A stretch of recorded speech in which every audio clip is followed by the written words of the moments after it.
오후 2시가 조금 넘은 시각이었습니다. 평택 서쪽 신도시 상가 2층에 자리한 햄버거 매장은 점심 손님이 빠져나간 뒤 한가로운 정적 속에 잠겨 있었습니다. 창밖으로는 봄볕이 느릿하게 내리쬐고 에어컨 송풍구에서 희미한 바람 소리가 흘러나왔습니다. 카운터 안쪽 트레이 정리대 앞에 서서 남자는 한 장 한 장 쟁반을 닦고 있었습니다. 김태식? 56살이었습니다. 그의 손은 느리지 않았습니다. 군더더기 없이 정확했습니다. 헝겊을 쥔 손목이 일정한 홀을 그리며 트레이 표면을 후칠 때마다 작은 물기 자국이 사라졌습니다. 오래 익힌 동작이라기보다는 오래 참아온 사람이 자신을 가라앉히는 방식처럼 보였습니다. 유니폼은 감색 폴로 셔츠였습니다. 가슴에 매장 로고가 노란 실로 수놓여 있었고 소매 끝동은 반듯하게 단추가 채워져 있었습니다. 머리카락은 단정히 빗어 넘겨졌고 귀 밑으로 흰 기운이 선명했습니다. 누가 보더라도 이 자리가 그에게 처음이 아님을 알 수 있었습니다.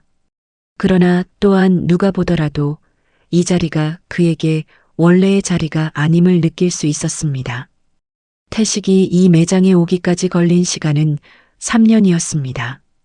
30대 초반에 중견 전자부품 제조사에 입사한 그는 45세 이사 자리에 올랐습니다. 영업기획본부장으로 재직한 마지막 몇 해 동안 그의 명함에는 회사 이름보다 직책이 더 두드러지게 인쇄되어 있었습니다. 회식 자리에서 그는 늘 상석에 앉았고 부하 직원들은 그가 주문하기 전에 술잔을 들지 않았습니다. 작은 권위였지만 그것이 쌓여 하나의 자아를 이루고 있었습니다. 무너진 것은 단번이 아니었습니다. 구조조정이라는 말이 처음 들려왔을 때 태식은 자신은 예외일 거라고 생각했습니다. 임원이 짐을 싸는 경우가 없지 않다는 것을 알면서도 설마 자신은 아닐 것이라는 믿음이 있었습니다. 그 믿음은 다음 해 봄 인사팀장의 조용한 면담 요청과 함께 부서졌습니다. 이후 2년은 다시 서보려는 시간이었습니다. 몇 군데 중소기업의 문을 두드렸고 지인 소개로 컨설팅 일도 몇 달 해보았습니다. 어느 것도 자리를 잡지 못했습니다. 50 중반의 전직 임원을 반기는 시장은 좁았습니다. 가진 것보다 잃은 것이 많아지는 속도가 더 빨랐고 어느 순간부터 태식은 무엇이든 일단 시작하기로 마음을 고쳐먹었습니다. 햄버거 매장 공고를 발견한 것은 그 즈음이었습니다. 태식의 성격을 한마디로 설명하기는 어렵습니다. 거칠지 않되 무르지 않은 사람이었습니다. 화를 잘 내지 않았지만 그것이 감정이 없어서가 아니라 감정을 오래 눌러두는 습관에서 비롯된 것이었습니다. 직장 생활 내내 그는 표정을 아꼈습니다. 기쁜 일에도 너무 환하게 웃지 않았고 억울한 일에도 목소리를 높이는 법이 드물었습니다. 그 절제가 임원 자리까지 그를 끌어올렸고 이제는 그 같은 절제가 쟁반을 닦는 이 자리에서도 그를 지탱하고 있었습니다. 다만 눈이 달랐습니다. 표정이 잠잠한 사람의 눈은 오히려 많은 것을 말합니다. 태식의 눈에는 무언가를 오래 참아온 사람 특유의 무게가 깃들어 있었습니다. 체념과는 달랐습니다. 포기와도 달랐습니다.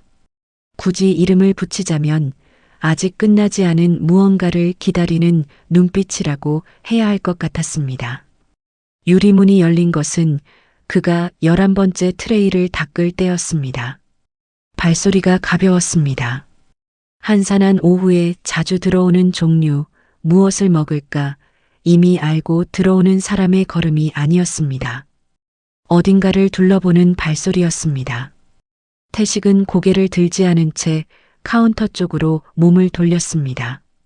남자는 입구 쪽에 서서 매장 안을 천천히 훑고 있었습니다.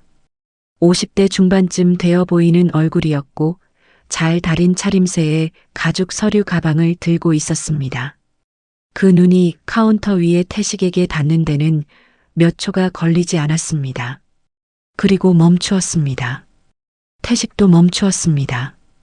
헝겊이 트레이 위에서 동작을 잃었습니다.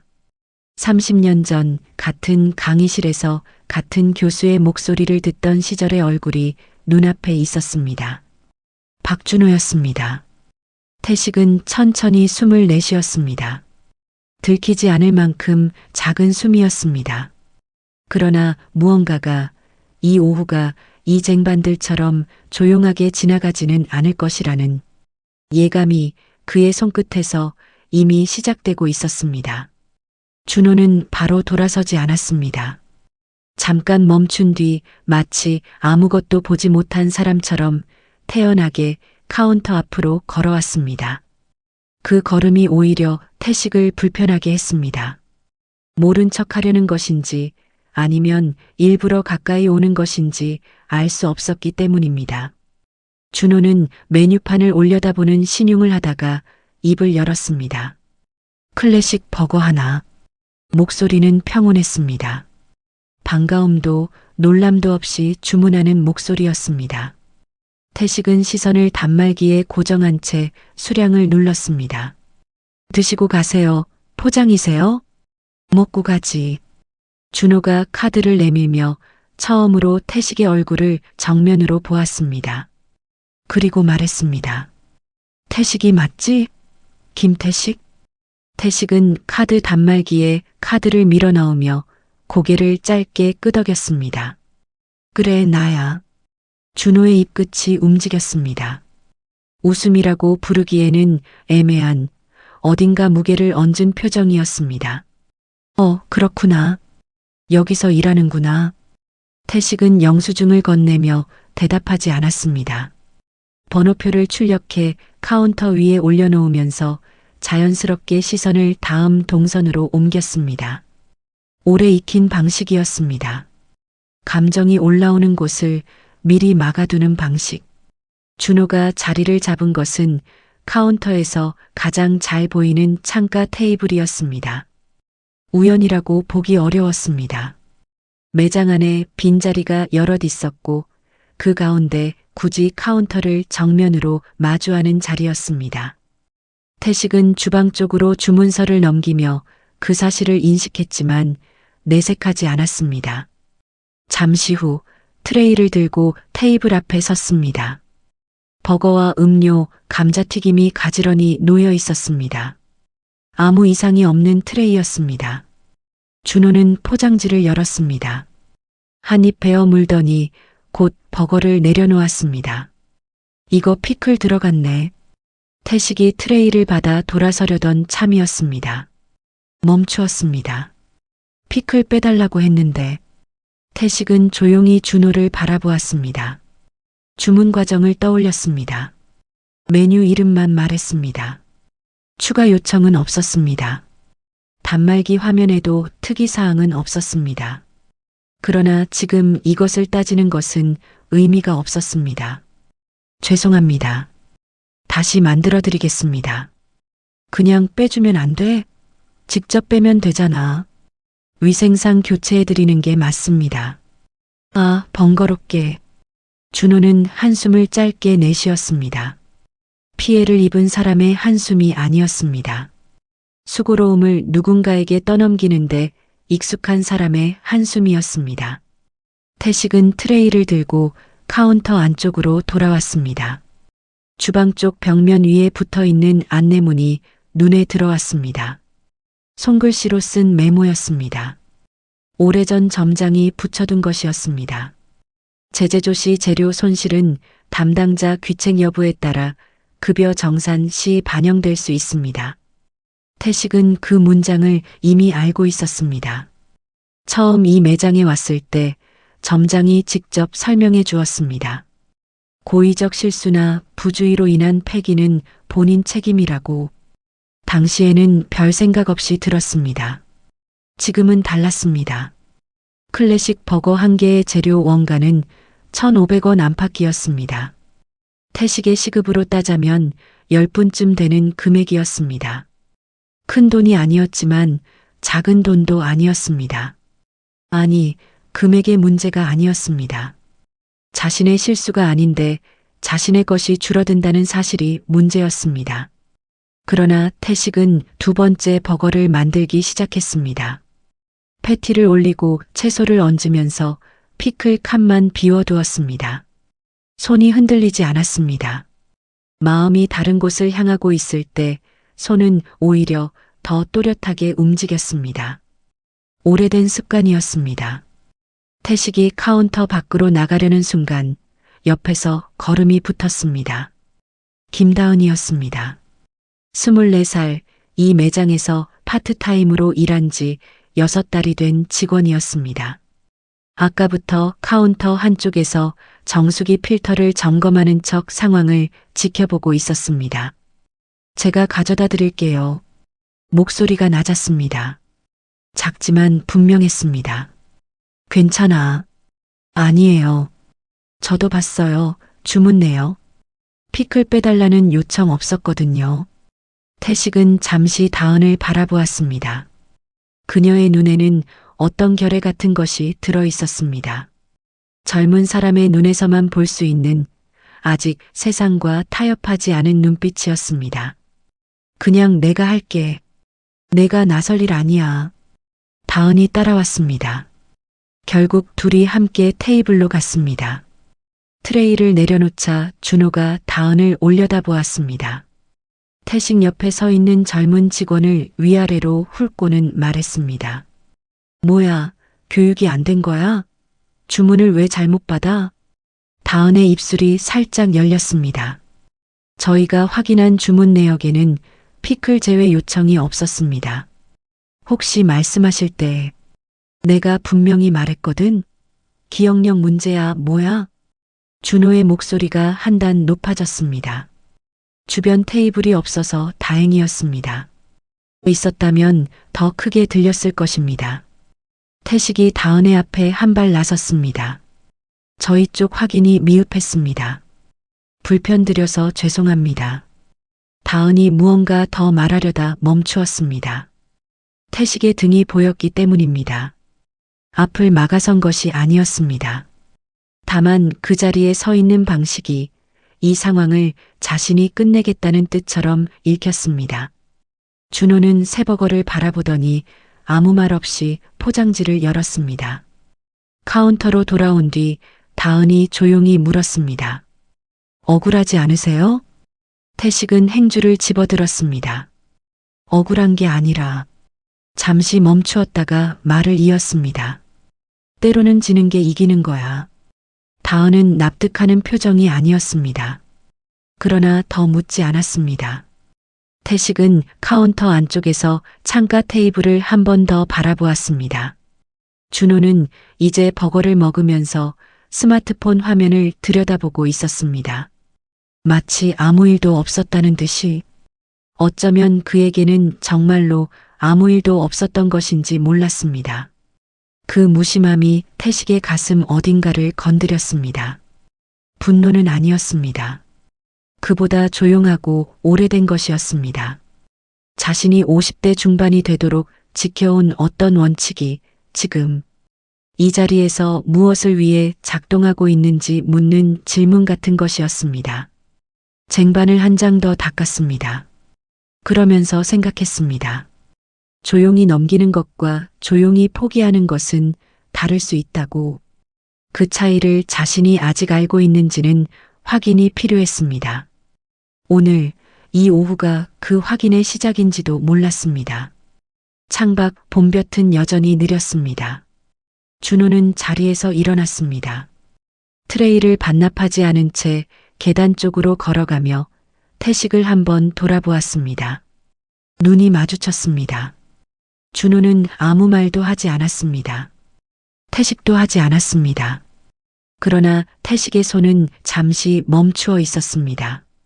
행주를 쥔 채로 아주 잠깐. 준호는 자리에서 일어났지만 곧바로 가지 않았습니다. 음료컵을 집어들더니 천천히 카운터 쪽으로 걸어왔습니다. 반납하려는 것처럼 보였습니다. 그러나 카운터 앞 2걸음쯤 되는 거리에서 멈추었습니다. 그리고 컵을 기울였습니다. 의도인지 실수인지 알 수 없는 속도로, 그러나 멈추지 않고 콜라가 바닥에 쏟아졌습니다. 갈색 액체가 타일 위로 번졌습니다. 얼음 조각 몇 개가 대구르르 굴렀습니다. 태식은 반사적으로 몸을 돌렸고 다은은 짧게 숨을 들이켰습니다. 준호는 이미 스마트폰을 꺼내 들고 있었습니다.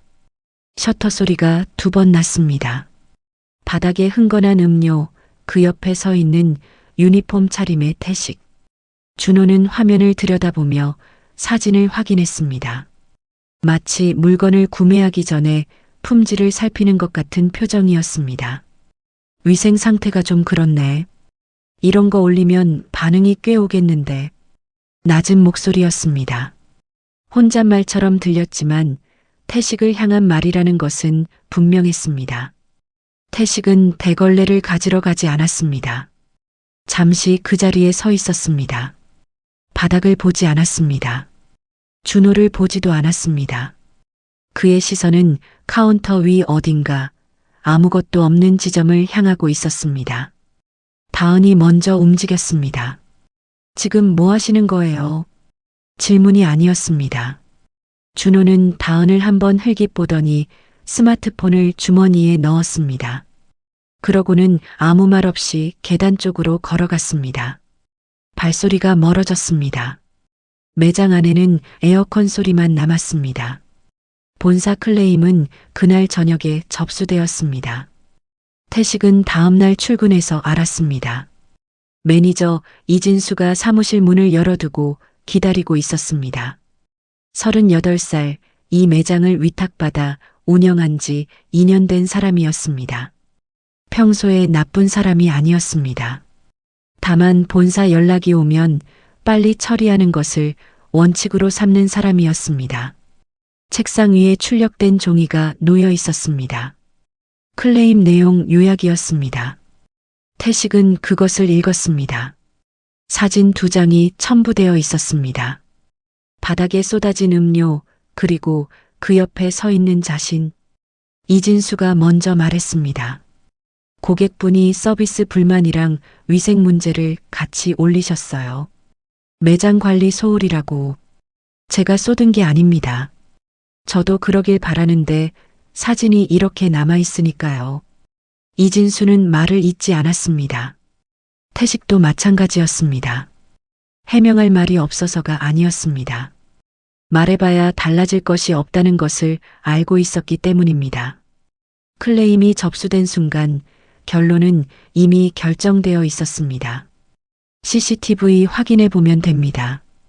이진수가 잠시 침묵했습니다. 카운터 앞 카메라가 어제 오전부터 각도가 틀어져 있었어요. 해당 구간은 제대로 안 잡혔고요. 태식은 그 말의 무게를 천천히 받아들였습니다. 각도가 틀어진 카메라. 하필 그 구간.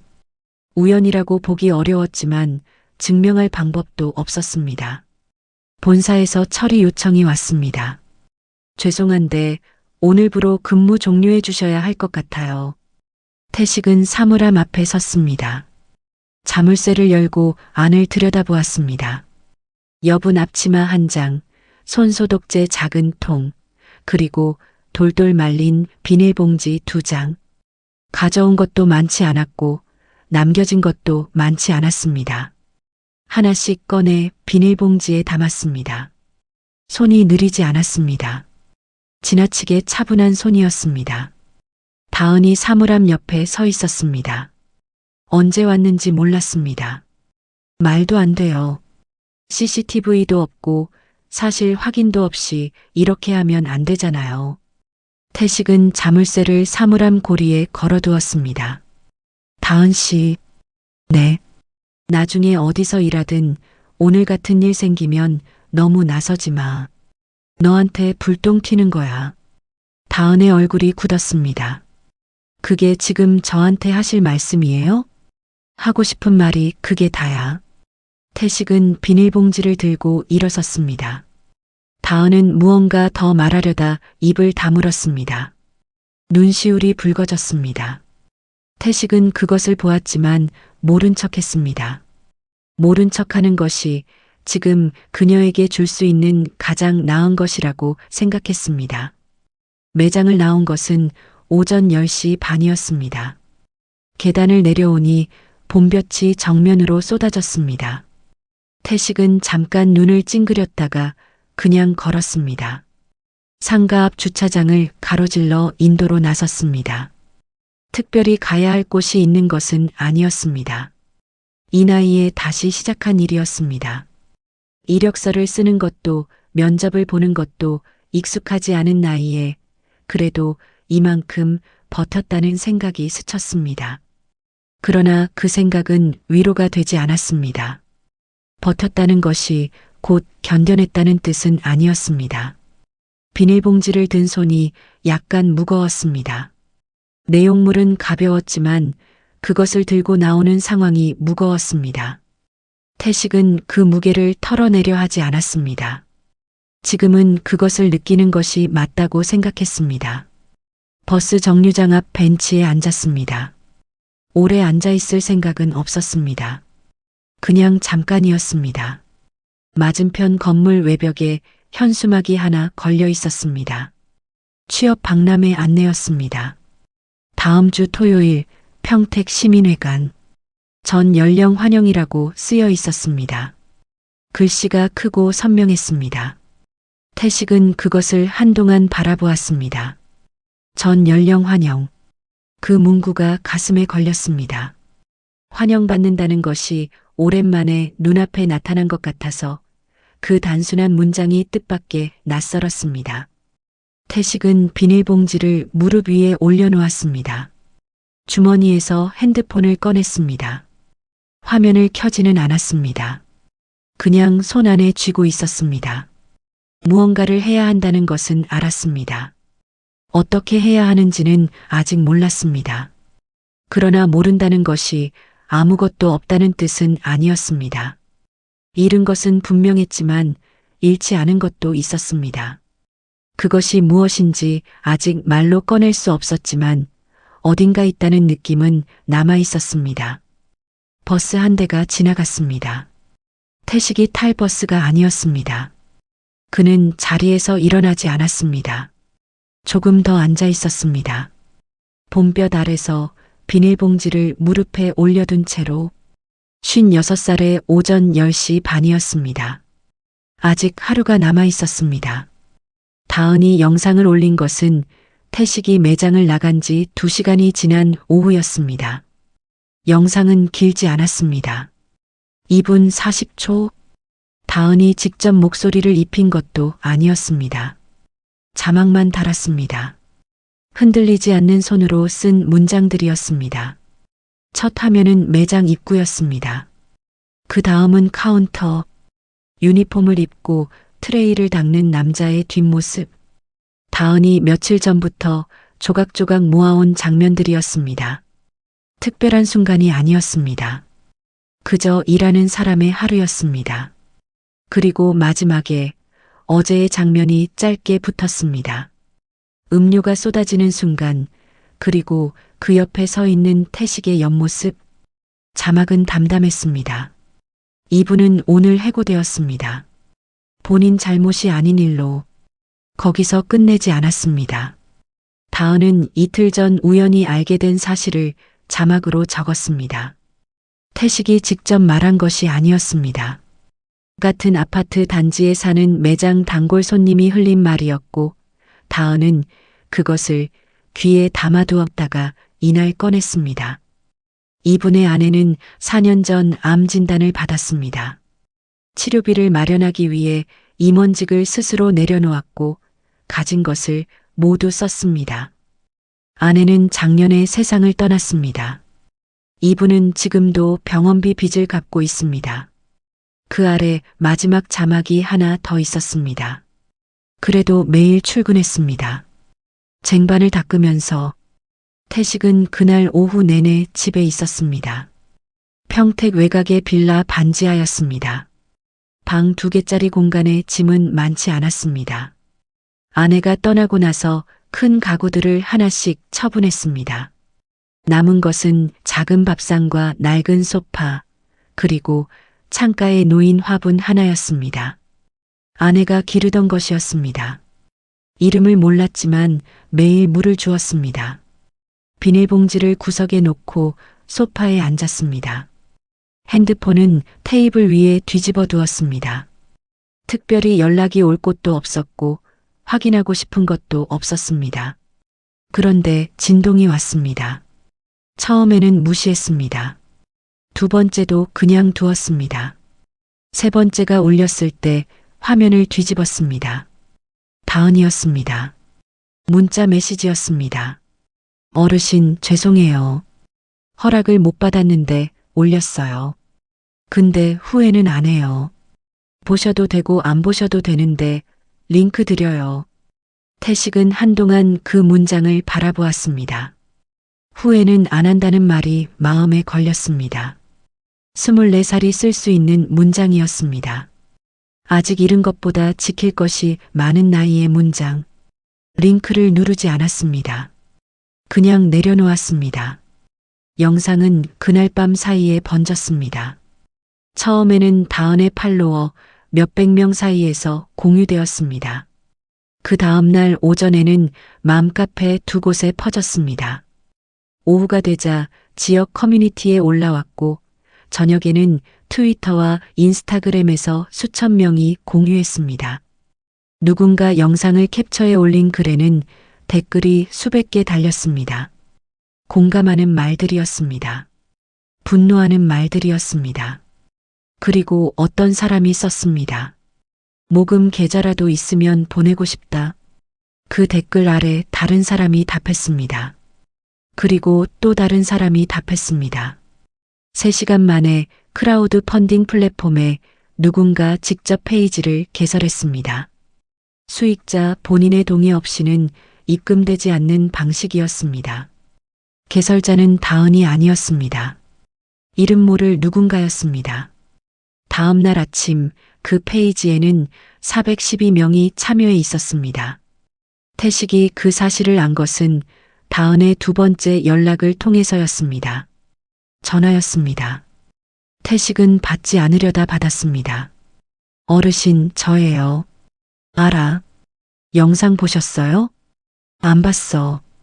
짧은 침묵이 흘렀습니다. 모금이 시작됐어요. 제가 한 게 아니에요. 어떤 분이 만드셨는데 어젯밤에 1,000만 원이 넘었어요. 태식은 아무 말도 하지 않았습니다. 핸드폰을 쥔 손에 힘이 들어갔다가 빠졌습니다. 어르신? 얼마라고? 지금 2천 가까이 됐어요. 계속 늘고 있고요. 태식은 소파에 등을 기댔습니다. 천장을 바라보았습니다. 아무 말도 나오지 않았습니다. 아무 생각도 잡히지 않았습니다. 오랫동안 조여있던 어떤 것이 이 순간 아주 천천히 풀리는 느낌이 들었습니다. 그것이 무엇인지 바로 알 수 없었습니다. 다만 눈이 뜨거워졌습니다. 태식은 핸드폰을 귀에서 내리지 않은 채 창가 화분을 바라보았습니다. 가느다란 줄기 끝에 연두색 새잎이 나 있었습니다. 언제 났는지 몰랐습니다. 오늘 처음 눈에 들어왔습니다. 다은 씨, 네, 고마워. 그 두 글자를 말하는데 시간이 걸렸습니다. 목소리가 약간 갈라졌습니다. 태식은 그것을 감추려 하지 않았습니다. 사흘이 지났습니다. 최종 모금액은 5,300만 원을 넘었습니다. 참여 인원은 3,000명에 가까웠습니다. 태식은 그 숫자를 여러 번 확인했습니다. 확인할 때마다 실감이 나지 않았습니다. 자신의 이야기가 이렇게 많은 사람에게 닿았다는 것이, 그 사람들이 낯선 남자의 이름도 모르면서 마음을 보냈다는 것이 믿어지지 않았습니다. 그러나 사실이었습니다. 태식은 모금 페이지 수락 버튼을 누르기 전에 잠깐 멈추었습니다. 받아도 되는 것인지 물었습니다. 자신에게 물었습니다. 스스로 해결하지 못한 것을 남의 힘으로 받는 것이 맞는지. 그러다 아내를 떠올렸습니다. 아내는 도움받는 것을 부끄러워하지 않았습니다. 치료받는 내내 간병인을 써야 할 때도 주민센터 지원을 신청할 때도 고맙다고 하면 되는 거야 라고 했습니다. 태식은 그 말을 속으로 따라했습니다. 고맙다고 하면 되는 거야. 버튼을 눌렀습니다. 핸드폰 화면이 바뀌었습니다. 수락 완료라는 문구가 떴습니다. 태식은 화면을 내려놓고 창밖을 바라보았습니다. 반지하 창으로 보이는 것은 인도 위의 사람들 발목이었습니다. 그 발들이 하나씩 지나갔습니다. 어디론가 가는 발들이었습니다. 태식은 생각했습니다. 자신도 어딘가로 가야 한다고. 어디인지 아직 몰랐습니다. 그러나 막막함의 종류가 달라졌습니다. 아무것도 없는 막막함이 아니었습니다. 무언가가 생긴 뒤의 막막함이었습니다. 그것은 전혀 다른 느낌이었습니다. 화분에 물을 주었습니다. 새잎이 빛을 받아 반짝였습니다. 다은이 찾아온 것은 모금 수락 다음 날 오전이었습니다. 태식은 문을 열기 전에 잠깐 망설였습니다. 인터폰 화면에 다은의 얼굴이 보였습니다. 마스크를 쓰고 있었지만 눈이 보였습니다. 뭔가 단단히 결심하고 온 눈이었습니다. 문을 열었습니다. 다은은 양손에 편의점 봉지를 들고 있었습니다. 캔커피 2개와 삼각김밥 몇 개였습니다. 딱히 이유가 있는 것들이 아니었습니다. 그냥 빈손으로 오기 싫었던 것 같았습니다. 들어와. 좁은 거실에 나란히 앉았습니다. 태식은 캔커피를 열었습니다. 다은도 열었습니다. 둘 다 한 모금씩 마셨습니다. 한동안 말이 없었습니다. 모금 페이지, 오늘 아침 기준으로 5,300 넘었어요. 알아. 받으실 거죠? 태식은 캔커피를 밥상 위에 내려놓았습니다. 그게 맞는 건지 아직도 모르겠어. 맞아요. 다은이 빠르게 말했습니다. 태식이 다음 말을 꺼낼 틈을 주지 않으려는 것 같았습니다. 그분들이 보낸 거잖아요. 어르신한테. 원해서. 누가 시킨 것도 아니고 돌려받을 것도 없는 돈이에요. 그걸 거절하는 게 오히려 실례 아닌가요? 태식은 그 말을 듣고 조금 웃었습니다. 작은 웃음이었습니다. 그러나 오랜만에 웃음이었습니다. 너 말하는 거 보면 꼭 내 엄마 같다. 엄마 모르시잖아요. 그래도 태식이 먼저 꺼낸 말이 있었습니다. 커피를 다 마신 뒤였습니다. 다은이 자리에서 일어나려던 참이었습니다. 학교 다니고 있어? 다은이 멈추었습니다. 휴학 중이에요. 등록금이 좀 걸려서요. 얼마나 남았어? 다은은 태식을 바라보았습니다. 그 눈빛이 무엇을 말하려는지 알아챈 것 같았습니다. 천천히 고개를 저었습니다. 안 돼요. 왜? 그 돈은 어르신 거예요. 내가 쓰고 싶은데 쓰는 거야. 저한테 쓰시면 안 돼요. 목소리가 약간 떨렸습니다. 태식은 그것을 모른 척 했습니다. 빚 먼저 정리하고 남으면 생각해봐. 강요 아니야. 그냥 내가 그러고 싶다는 거야. 다은은 대답하지 않았습니다. 눈을 내리깔고 있다가 고개를 끄덕였습니다. 아주 작게. 그것으로 충분했습니다. 박준호에 관한 소식은 그로부터 며칠 뒤에 들렸습니다. 다은이 문자로 알려주었습니다. 짧은 메시지였습니다. 준호가 재직 중인 회사 측에서 사내 징계 후 권고 사직 처리를 했다는 내용이었습니다. SNS 여론이 커지면서 회사 이름까지 거론되었고 경영진이 직접 나서 입장을 냈다고 했습니다. 영상 속 인물이 해당 회사 임원임이 알려진 뒤로 이틀이 채 걸리지 않은 일이었습니다. 태식은 그 문자를 읽고 오래 생각했습니다. 통쾌하지 않았습니다. 그렇다고 안타깝지도 않았습니다. 준호가 어떤 마음으로 그 자리에 앉았는지 자신을 알아보는 순간 무엇을 느꼈는지는 알 수 없었습니다. 어쩌면 준호도 자신의 방식으로 무너져 있는 사람이었는지 몰랐습니다. 높은 자리에 오래 있었던 사람이 그 자리를 잃지 않으려는 방식으로 타인을 짓밟는 것은 태식이 직접 보아온 풍경이기도 했습니다. 판단하지 않기로 했습니다. 자신의 이야기로 돌아오는 것이 더 중요했습니다. 태식이 병원에 간 것은 그 다음 주였습니다. 아내가 마지막으로 입원해 있던 병원이었습니다. 평택에서 버스로 40분 거리였습니다. 병원 일이 있어서가 아니었습니다. 아내가 자주 앉아 있던 야외 벤치가 거기 있었습니다. 병원 측에서 가족 면회객을 위해 만들어둔 작은 정원이었습니다. 벤치에 앉았습니다. 봄이 깊어진 날이었습니다. 나무에 연초록이 가득했고 바람이 천천히 불었습니다. 아내는 이 바람을 좋아했습니다. 몸이 힘들 때도 여기 나와 앉아 있겠다고 했습니다. 살아있다는 게 실감이 난다고 했습니다. 태식은 하늘을 올려다보았습니다. 구름이 느리게 움직였습니다. 파란 하늘이 넓었습니다. 이런 날이 있다는 것이 새삼스러웠습니다. 해고당하고 사흘이 지나 이런 하늘 아래 앉아 있다는 것이 말을 건넸습니다. 소리 내지 않았습니다. 마음속으로 나 아직 여기 있어. 잘 지내고 있는지는 모르겠는데 무너지진 않았어. 조금 흔들렸지만 모르는 사람들이 도와줬어. 그게 아직도 실감이 안 나. 당신이 그러지 않았어? 고맙다고 하면 되는 거라고. 그 말 덕분에 받을 수 있었어. 눈을 감았습니다. 바람이 지나갔습니다. 아무 대답이 없었습니다. 그러나 이상하게 대답이 없는 것이 외롭지 않았습니다. 아내가 여기 없다는 사실이 오늘만큼은 조금 덜 무겁게 느껴졌습니다. 태식은 이튿날 아침 취업 박람회 안내문을 다시 찾아보았습니다. 버스 정류장 앞에서 보았던 현수막이 생각났습니다. 평택 시민회관 다음 주 토요일. 인터넷에서 검색하니 세부 일정이 나왔습니다. 참여 기업 40여 곳, 전 연령 구직자 환영, 이력서 현장 작성 가능. 이력서를 마지막으로 쓴 것이 언제였는지 기억이 희미했습니다. 임원 자리를 내려놓을 때 이력서를 쓰지 않았습니다.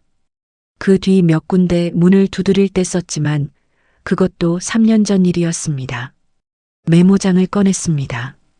오래된 노트였습니다. 아내의 병원 일정을 적던 것이었습니다. 뒷장이 남아 있었습니다. 태식은 그 빈칸에 자신의 이름을 적었습니다. 김태식? 56살. 그 아래 무엇을 써야 할지 잠시 생각했습니다. 오래 생각하지 않았습니다. 성실함. 그것 하나는 확실했습니다. 임원이었을 때도 쟁반을 닦을 때도 그것은 변하지 않았습니다. 남들에게 보이기 위한 성실함이 아니었습니다. 그냥 그렇게 살아온 것이었습니다. 그것으로 충분한지 몰랐습니다. 그러나 지금 가진 것 중에서 가장 믿을 수 있는 것이었습니다. 노트를 덮었습니다. 창밖 화분을 보았습니다. 새 잎이 며칠 사이에 더 자라 있었습니다. 연두가 조금 더 진해져 있었습니다. 아내가 이름도 가르쳐 주지 않고 간 그 식물이 그래도 자라고 있었습니다. 태식은 자리에서 일어났습니다. 오늘 할 일이 생겼습니다. 이력서를 마저 써야 했습니다. 오래 걸릴 것 같지 않았습니다. 지금의 자신을 쓰면 되는 일이었습니다. 과거의 직책이 아니라 지금 이 사람을. 사람은 한 장의 명함으로 설명되지 않습니다. 높은 자리에 있을 때 그 사람의 전부가 드러나는 것도 아니고 낮은 자리에 있을 때 그 사람의 바닥이 보이는 것도 아닙니다. 태식이 쟁반을 닦는 동안 아무도 그가 어떤 사람인지 묻지 않았습니다. 그러나 그는 그 자리에서도 여전히 자신이었습니다. 흔들렸지만 무너지지 않은 사람, 타인을 먼저 걱정한 사람, 고맙다는 말을 어렵게 배운 사람, 그것이 결국 세상에 닿았습니다. 이름도 모르는 3,000명이 그 마음에 응답했습니다. 거창한 이유가 있어서가 아니었습니다. 그냥 사람이 사람을 알아본 것이었습니다. 유니폼 너머의 사람을, 나이 너머의 사람을, 지금 이 순간 여기 서 있는 사람을. 봄이 깊어졌습니다. 평택의 하늘이 맑았습니다. 56살의 남자가 노트를 펴고 앉았습니다. 새로 쓰기 시작했습니다.